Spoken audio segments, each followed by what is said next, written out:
Yun, no? Sige, so magandang umaga po sa ating lahat, mga kapatid natin, mga minamahal natin sa Seniors Ministry, sa Mega Moms Ministry. Tayo po ay nagpapasalamat sa Diyos sa pagkakataon po na tayo po ay muli nagkakasama. At kahit ho sa pamamagitan ng ganitong video recording ho, sana po ay patuloy na maipahayag natin ang encouragement na dala-dala po ni God sa ating lahat. At tayo po ay nagpapasalamat na ngayon kahit na ganito pinapatuloy ang pagliligtas sa atin ng Panginoon at tayo pong lahat ay inilalayo niya sa anumang kasakitan, sa anumang dulot ng pandemyang ito at sana po patuloy tayong magsikayo na lumaban, no, na sana ho'y mapagtagumpayan natin sabay-sabay ang atin pong karanasang ito mula sa sakit na dulot ng COVID na ito na sana mga seniors, wala akong lalabas ng bahay. Manatili po tayo sa atin hong kabahayan. Amen? So sa umagang ito ay isi-share ko po ang isang importanteng paksa upang patuloy na patatagin ni God ang atin pong pananampalataya, no? Pero bago at ito yung ating welcome natin sa Seniors Devotional at ito'y lingguhang ginagawa po mula sa ating sector Quezon City. All right? Sige, so bago tayo magsimula, manalangin po muna tayo. Let us pray. All right? Sige po, Ama namin Diyos, Sunay Father, kami po ay nagpapasalamat sa pagkakataon na sama-sama ang bawat isa sa amin na lumalapit sa inyo at patuloy po na idinudulog ang aming kaisipan at patuloy, Father, na sa mga bagay na nangyayari sa aming paligid, we pray, Father, na patuloy mong patatagin ang aming pananampalataya. Please be with us. Bigyan niyo kami ng guidance. Give us the wisdom and understanding, Father, upang patuloy sa aming paglakad ay maging ganap kami bilang mga alagad mo. Maraming salamat. I-bless mo kami, God. Mahal ka po namin. In Jesus' name, Amen. All right, sige po, para sa ito na yung pinaka-good news natin, no? Finally po, siyempre ang ating Tita Nene Ong, no? Ay na-baptize natin last Sunday, no? Woo! Yes, no? So, masaya ako sapagkat isang kaluluwa na naman ang naidagdag na patuloy na nailalapit natin sa ating Panginoon at napakasaya na ganito pakiramdam na meron tayong bagong kapatid, isang sister. Ang sa pamamagitan ng Tita Nene Ong ay nag-decide at siya po ay kapatid na natin sa Panginoon. Alright? Sige po, sa pagpapatuloy po, ang nais kong ibahagi ay ang lesson patungkol sa self-discipline life, which is also a self-controlled life. No? Ang buhay na disiplina, nabubuhay sa disiplina ay buhay po na self-controlled, no? So yun yung ating pag-uusapan ngayong umagang ito. All right? Sabi nga, this is a very useful and needed skill in everyone's life, especially patungkol sa spiritual, no? Ang pagiging disciplined life, no? It expresses itself as perseverance, no? Pagka po disciplined life, no, ito ay patungkol din sa usapin ng pagpupursige, pagpipersevere. Okay? The ability not to give up despite failure. It could be disappointment. It could be frustration na ano bang nangyayari sa ating bansa, ano bang nangyayari sa buong mundo na talagang itong pandemyang ito, no, you are so limited sa lahat ng bagay. Pero ano ba ang dapat na attitude natin sa mga bagay na ito, no? At ito inahalin tulad din sa self-control, no? The ability to resist temptation and distraction. Marami yan sa buhay natin. Pag hindi tayo ang buhay natin hindi nabubuhay sa disiplina, ay ganun din hindi rin tayo nabubuhay sa isang self-controlled life. Okay? Sa 1 Corinthians chapter 9 verse 24 to 25, ito ang reason bakit po yung mamang tumatakbo ang ating ang ating background. Sabi dito, 1 Corinthians chapter 9 24 to 25. Do you not know that in race all the runners run, but only one gets the prize? Run in such a way as to get the prize. Hindi ba ninyo alam na tayong lahat ay nasa karera? At pag ikaw ay nasa karera, aba, hindi pwede yung naglalakad. Karera nga eh, lahat ho ng runners tumatakbo. Tayong lahat tumatakbo tayo papunta sa Panginoon. No, hindi pwedeng na parang lakad na mamasyal, hindi pwede. Karera po tayo eh. Tayong lahat ay nasa race. Okay? Sabi sa verse 21, everyone who competes in the games goes into strict training. Lahat po ng mananakbo, lahat ng mga atleta, lahat tayo ay nagko-compete. Lumalaban tayo para tayo mag-survive dahil iniisip natin sa dulo ng lahat ng bagay nito, may pangako ang Diyos sa bawat isa sa atin. At ang sinasabi dito, we will all undergo strict training. No? Kaya tayo bilang mga mananakbo, okay? Tayo ay dumadaan sa isang mahigpit na training. Para saan ang training? Bakit sila tumatakbo? For endurance, para umabot ka sa finish line. Para makapag-produce ka ng mga muscles na kailangan mo. No? Para sa iyong lungs na kailangan mo sa iyong pagtakbo. No? And yung training niyan ay kailangan yan para madisiplina tayo, para sa ating pagtakbo bilang mga disipulo ng Diyos, bilang mga alagad, ma-ensure natin na makarating tayo hanggang sa finish line. At ang finish line natin ay heaven.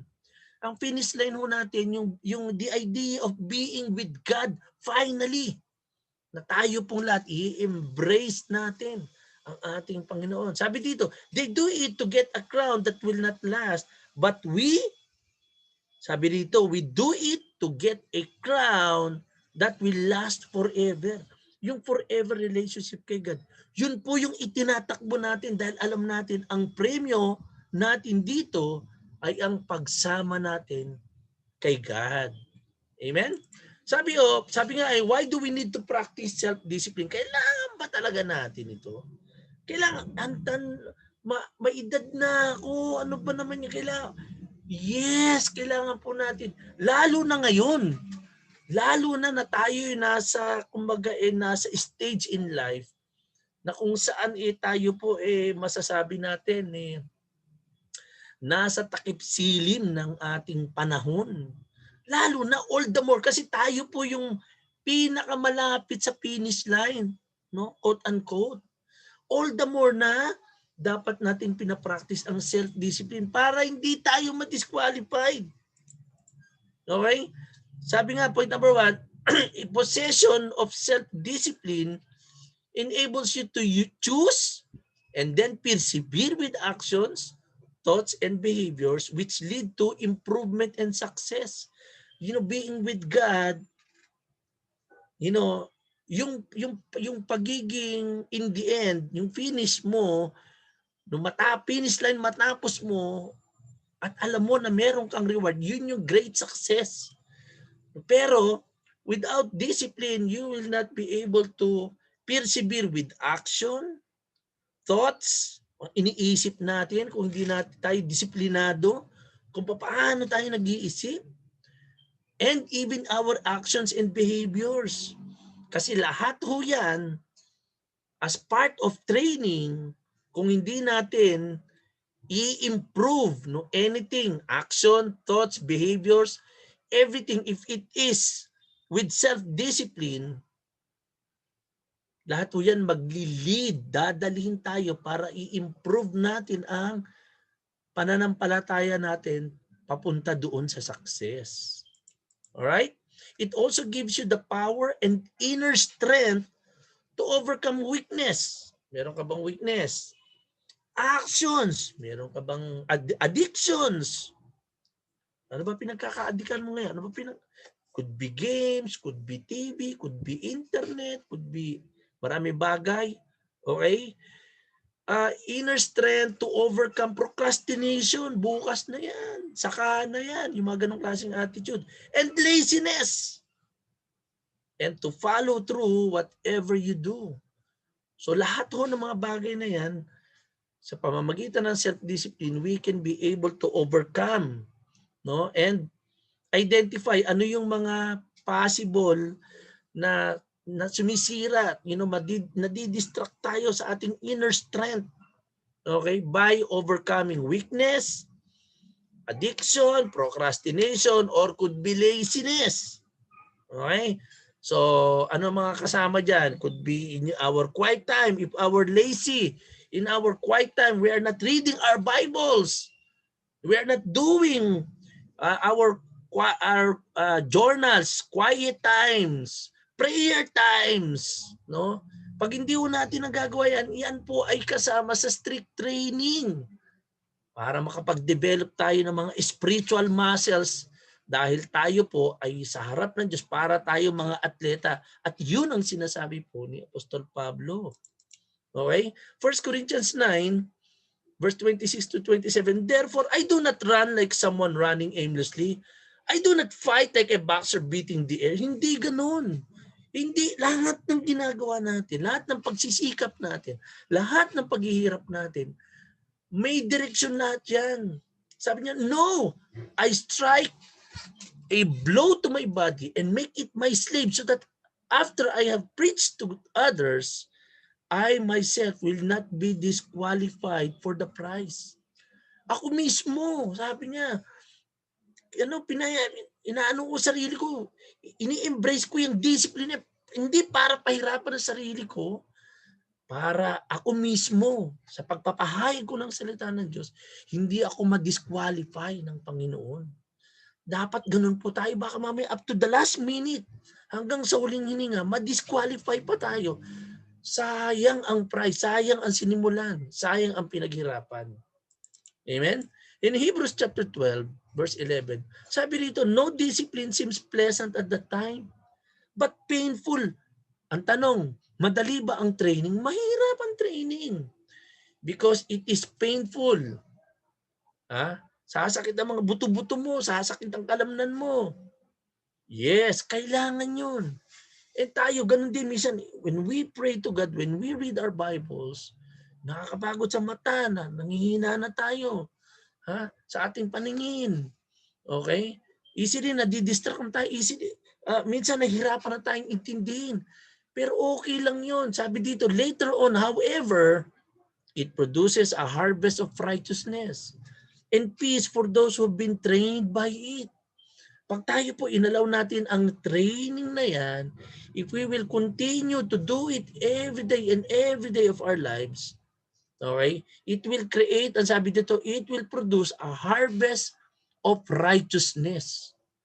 Diba? Ikaw din ang unang-unang magbe-benefit sapagkat napapansin mo sa sarili mo na yung habits na yan, nagre-result yan sa karagdagang kaalaman, spiritual para sa iyo na pag dumating ka sa mga pagsubok, alam mo at kaya mong ma-overcome ang mga bagay na ito. Alright? We need self-discipline to train our hearts, to train our minds and our soul and our bodies. Kailangan natin ng self-discipline para maturuan natin, matrain natin ang ating puso, ang ating kaisipan, ating kaluluwa at ang ating pangangatawan po. Kaya pag tayo po may mga kaya tayo pag may mga pagsubok at trained yung katawan natin, sa lahat ng pagsubok, pinagtibay tayo ng Panginoon kahit anong pagsubok diyan, na kakayanin natin, hindi tayo easily mag-give up kasi na-train na natin ang sarili natin. Kaya habang yung mga tao nagkakandagulo-gulo, ikaw kampante ka. Kasi alam mo, kasama mo, kapiling mo ang Diyos.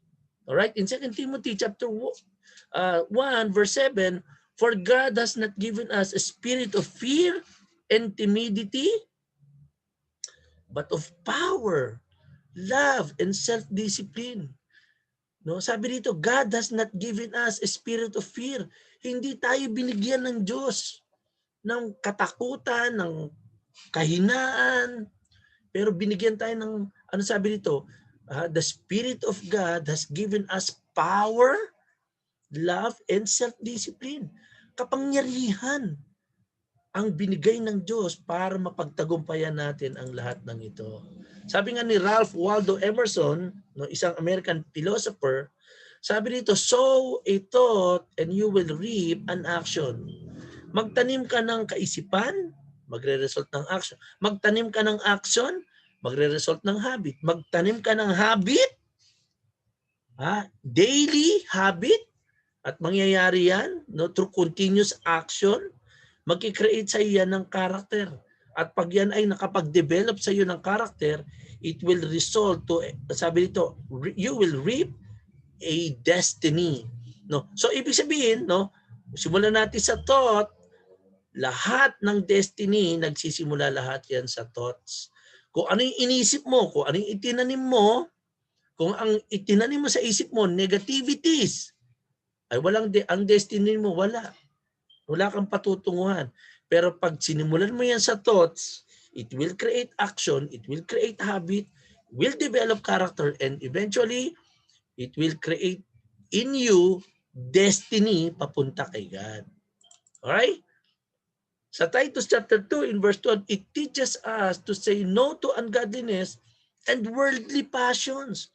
Pag disiplinado tayo in our prayer, in our Bible reading, in our personal searching for God, it teaches us to say no to ungodliness. Kantsawan ka, hilahin ka kahit saan, it's easy to you to say no to ungodliness and worldly passions and materialism. Okay? To live a self-controlled, upright, and godly lives in this present age. Sa kapanahonan natin. It will be, if you train yourselves to be godly, it's easy for you to reject temptations. It's easy for us, to do what is upright and godly because tinrain mo ang sarili mo sa mga bagay na yan. We should live in this evil world with wisdom, righteousness, and devotion to God. Okay? And siyempre, ang wisdom and righteousness will only come in if you are completely devoted to God. Devoted to your readings. Okay? Devoted in your commitment through our, kahit ganito man lang na online service. At wag nating hayaan na makalipas tayo sa mga pagtitipon kung saan nandoon yung mga disciples. Dapat recorded na nga lang, hindi na nga tayo magta-travel, nasa bahay na nga lang tayo. Okay? Wag nating hayaan na yung devotion po natin kay God ay mapabayaan po natin. Amen? Next scripture sa Romans 6:12-13, therefore, do not let sin reign in your mortal body so that you obey its evil desires. Sabi dito sa Romans, sabi ni Paul, do not let sin reign in your mortal body. Huwag mong hayaan ng kasalanan ang siyang mamuno o mamayani sa iyong pangangatawan so that you obey its evil desires. Pag hinayaan mo po na mangyari iyan sa iyong puso, kakainin ka niyan. Okay? At yung ang kasunod ho niyan ng pag namayani sa iyo ang kasalanan, it's easy for you to obey evil desires. Nagiging madali na sa iyo, nanganganak ho ang kasalanan. Sabi sa verse 13, do not offer any part of yourself to sin as an instrument of wickedness. Kasi yan na ang inventor, yan na magiging kasunod niyan. Pag hindi mo inalaw na i-train mo sarili mo. Kaya dito, kailangan mong tulungan ng sarili mo po. Either you will follow the evil desires within you or you will obey God and be committed to devote yourself to God. Kasi bukod sa magkakasala ka, gagamitin ka pa ni Satan para maging instrument of wickedness. Yun ang masaklap dyan. But rather, offer yourselves to God as those who have been brought from death to life. Di ba na-experience na ho natin na tayo po'y niligtas ng Diyos mula sa kamatayan papunta sa buhay? And offer every part of yourself to Him as an instrument of righteousness. Kaysa magamit ka para sa kasamaan, hayaan mong gamitin ka. Gawing yung buhay mo, gawing instrumento ng Diyos para sa kanyang katwiran. Amen? Instrument of righteousness. Okay? Tanong, what is one thing in your character? What is one thing in your character that is easily give in, no? Ano ba yung isang bagay sa could be sa behavior natin, character natin, easily nag-give in tayo. Okay? So tanungin natin sarili natin. Okay? Then number 2, what small step can you do to battle self-discipline in your life? Alam niyo po, ang pagpunta sa heaven po ay hindi madali. Nagiging madali yan tayong lahat po bilang mga atleta ng Panginoon, bilang mga runners. No? So dapat pag runners, nagra-run. Papalapit sa Diyos. No? Anong small step ang pwede mong i-improve? Pwede mong ipag-repent para tayo po sa ating pagtakbo. No? Masiguro ho natin na makakarating ho tayo sa finish line. Okay? Ayun ho, no? So, gawin nating available yung oras po natin. Minsan kahit sa ganitong communication natin, ay tayo, maging active tayo. Nakakatakot ho kasi itong pandemic na to. Baka pag ito'y na-solve na at bumalik na ho tayo sa dating normal natin, ay baka mamaya kasi inalaw natin na hindi tayo na-feed spiritually. Hindi tayo nakikinig ng mga video recordings. Baka pagdating ng pagtitipon na, pag ginather na tayo, wala na, matigas na yung heart natin sa paglilingkod natin sa Panginoon. Amen, mga kapatid? So yun po yung message natin for today. And I just hope and pray po na sana po, sabi nga, a disciplined life is a self-controlled life. Sana po kapulutan natin ang ating mensahe natin sa araw na to. Maraming salamat po and to God be the glory.